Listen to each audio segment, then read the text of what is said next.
Et quand la tristesse arrive, je sais tu es là, toujours près de moi. Bon mercredi, bienvenue à votre émission La Victoire de l'amour. Peut-être que ça sent déjà le café chez vous à 5h15 le matin. Alors je vous souhaite une belle journée et on s'en va rejoindre M. Eddie Savoie.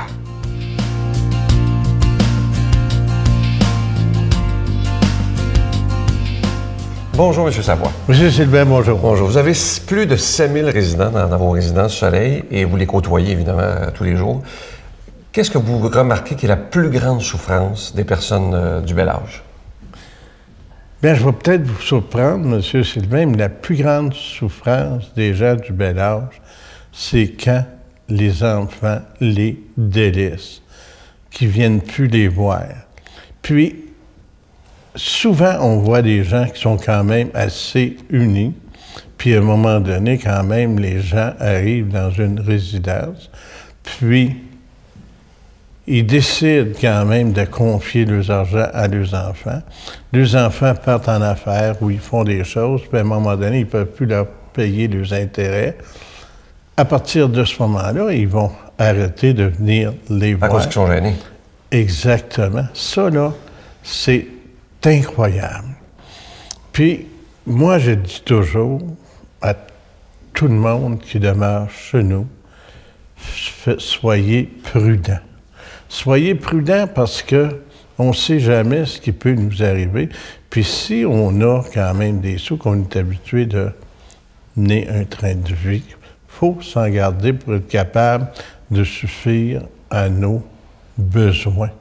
Parce que les gens n'auront jamais les moyens de retourner travailler pour faire des sous.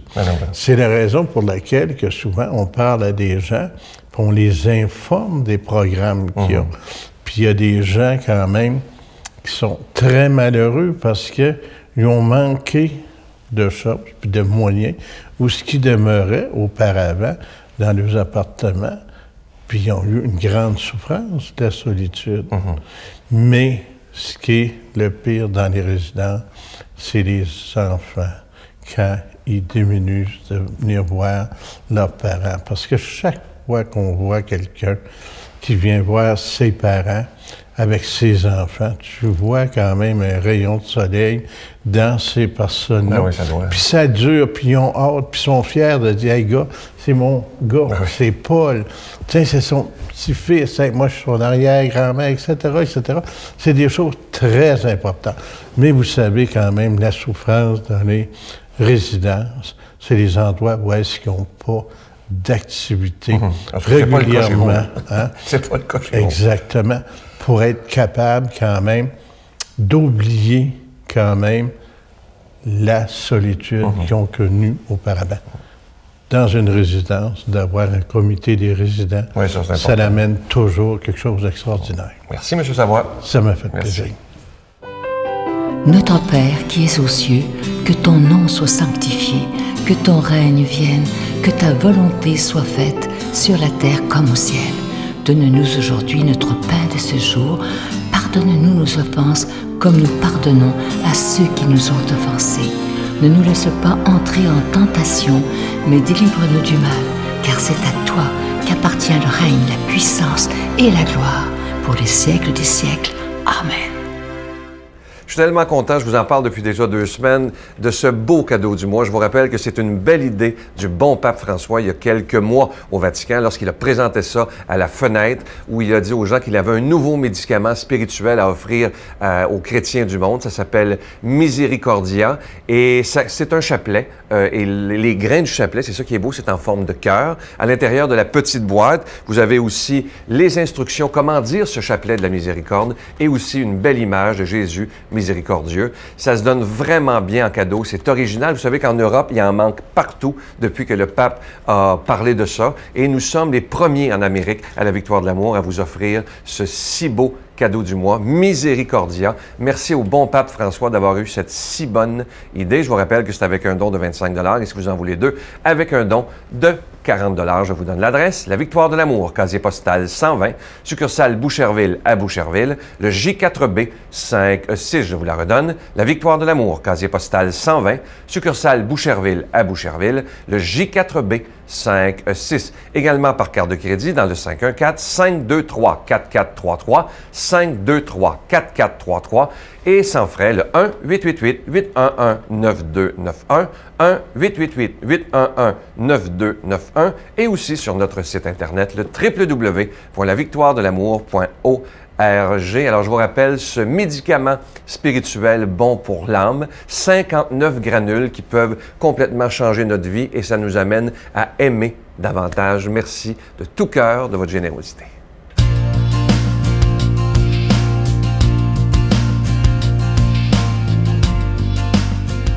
Mon Dieu, donnez-moi la sérénité d'accepter les choses que je ne peux changer, le courage de changer les choses que je peux et la sagesse d'en connaître la différence. Amen. Aujourd'hui, on s'en va rejoindre Luc Faneuf.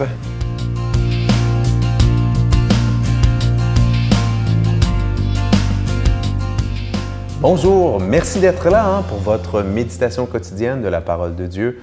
On peut se passer de beaucoup de choses dans la vie, mais de la parole de Dieu, ça, non, parce que c'est cette parole qui fait grandir notre foi, notre amour pour le bon Dieu. Donc aujourd'hui, tiré de Saint Marc, on va voir dans l'Évangile que Jésus va nous inviter à réfléchir. Peut-être vous portez des lunettes comme moi, mais je ne suis pas aveugle, peut-être vous pas non plus, sûrement pas même. Mais on est tous d'une certaine façon atteints par, je vais dire, un peu de cécité, un petit peu de malvoyance spirituelle. Et le texte d'aujourd'hui va nous faire réfléchir là-dessus. Écoutons-le. Avec l'aide de l'Esprit Saint, évidemment, qui ouvre notre cœur et notre intelligence. Jésus et ses disciples arrivent à Bethsaïde. On amène à Jésus un aveugle et on le supplie de le toucher. Alors Jésus prend l'aveugle par la main et le conduit hors du village. Il lui met de la salive sur les yeux et lui impose les mains. Il demande alors, « Est-ce que tu vois quelque chose? » Ayant ouvert les yeux, l'homme disait, « Je vois les gens, ils ressemblent à des arbres et ils marchent. » Puis Jésus, de nouveau, imposa les mains sur les yeux de l'homme. Celui-ci se mit à voir normalement, il se trouva guéri et il distinguait tout avec netteté. Jésus le renvoya chez lui en disant, « Ne rentre même pas dans le village. » Acclamons cette parole de Dieu. Louange à toi, Seigneur Jésus. Alors, dans Saint Marc, comme dans tous les évangiles, le récit d'un miracle, il y en a des dizaines des récits de miracles dans les évangiles, et celui-ci, évidemment, c'est la guérison d'un aveugle. On sait, parmi les miracles opérés par Jésus, il y a eu plusieurs aveugles, des paralytiques et le reste. Donc, un homme qui ne voit pas tout simplement. Mais c'est un miracle qui est particulier, celui-là. Il n'est pas tellement particulier dans le fait de, oui, on guérit, le résultat, on guérit un aveugle, mais plutôt dans le mode. Jésus s'y prend par 2 fois. Et là, je dirais d'un point de vue de chrétien, on peut se poser une première question, mais sachant qu'il est Jésus de Nazareth, évidemment, dans la foi chrétienne, on croit que Jésus est Dieu le Fils. Et là, on peut se poser la question tout de suite, je ne répondrai pas tout de suite par contre, mais pourquoi ces 2 fois? Jésus, qui est capable de ressusciter, et c'est autre chose que de redonner la vue à des yeux malades. Jésus s'y est pas pris par 2 fois, n'est-ce pas, pour ressusciter? Il a ressuscité d'un seul coup, et la réanimation de son ami Lazare et compagnie, pas par 2 fois. Alors, il y a certainement là, dans Saint Marc, une intention d'évangéliste de nous faire prendre conscience de quelque chose. Mais je garde ça pour la fin. Donc, vraiment, un miracle, il faut faire attention. Un miracle, c'est au-delà du fait extraordinaire. Il y a toujours un signe. Et c'est pourquoi Saint Jean, dans ses évangiles, je le répète maintes fois depuis les dernières années, un miracle dans Saint Jean n'est pas appelé un miraculum, un fait merveilleux, mais bien un signe. Un miracle est toujours un signe. Ça veut dire quoi? Ça veut dire qu'au-delà de ce qui se passe, le plus important, évidemment, peut-être pas pour l'aveugle qui retrouve la vue, mais pour nous qui entendons parler de ce récit, c'est le signe, c'est le sens caché derrière ça. Et le sens caché, il est suivant.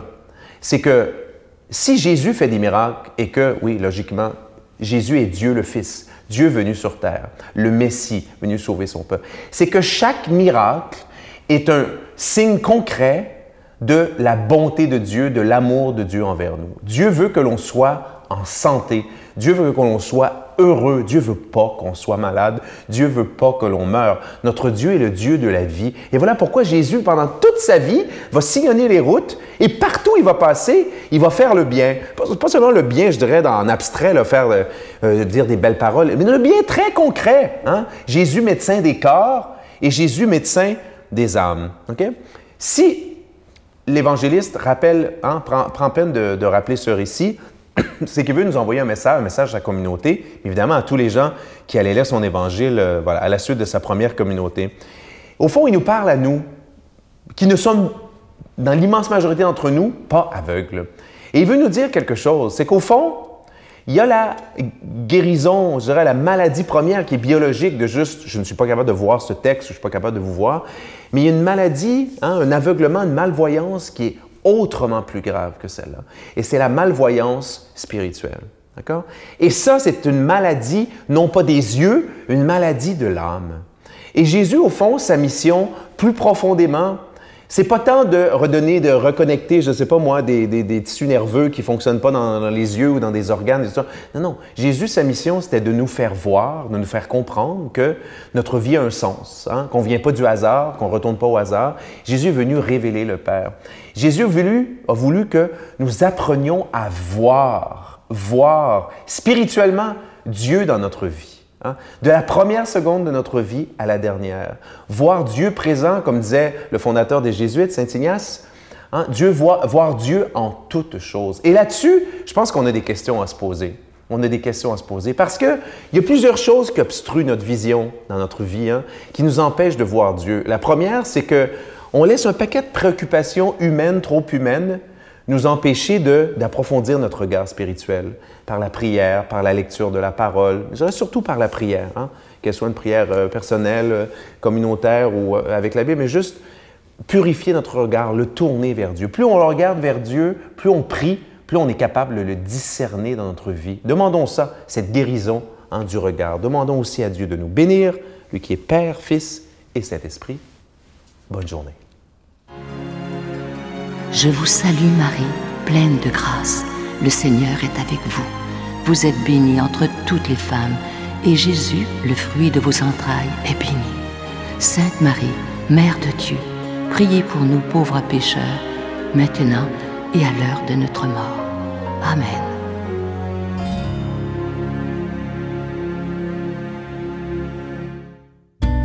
Dans le cadre du 350e anniversaire de Notre-Dame de Québec, la Victoire de l'Amour vous invite à une retraite tout à fait spéciale sous le thème « La puissance de la prière », en compagnie de l'abbé Raymond Gravel, l'abbé Robert Lemire, Jean-Marc Chaput, Sœur Angèle, Sylvain Charon et en chanson Miguel Padilla. La retraite aura lieu à l'hôtel Hilton, situé au centre-ville de Québec. Nous vivrons ensemble une célébration eucharistique à la basilique Notre-Dame de Québec et nous traverserons la Porte Sainte les 16, 17 et 18 mai prochains. Réservez rapidement avec Voyage Intermission au 514-288-6077 ou sans frais au 1-800-465-3255. Venez vivre une fin de semaine remplie de paix, d'amour et de joie.